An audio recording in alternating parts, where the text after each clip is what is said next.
আমি রসুন, আমি একটি প্রাকৃতিক সুপারফুড। ছোট হলেও শরীরের ভেতরে আমার কাজ বিশাল।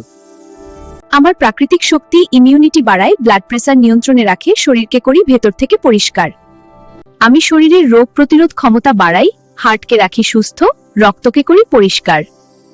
ভাইরাস, ব্যাকটেরিয়া, খারাপ কোলেস্টেরল সবকিছুর বিরুদ্ধেই আমি একাই যথেষ্ট।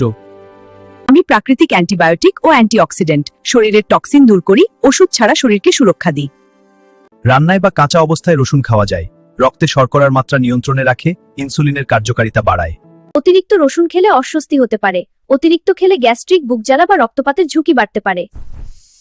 খাওয়ার সঠিক নিয়ম: সকালে খালি পেটে 1 বা 2 কোয়া কাঁচা রসুন, রান্নায় হালকা ভাজা বা সেদ্ধ করে এবং মধুর সাথে। সঠিক তথ্য জানুন, সুস্থ থাকুন। আর এমন আরো ভিডিও পেতে সাবস্ক্রাইব করে পাশে থাকুন। দেখা হবে পরবর্তী ভিডিওতে। Thanks for watching. If you learned something new, Please like and share this video. and subscribe for more facts. Click the bell.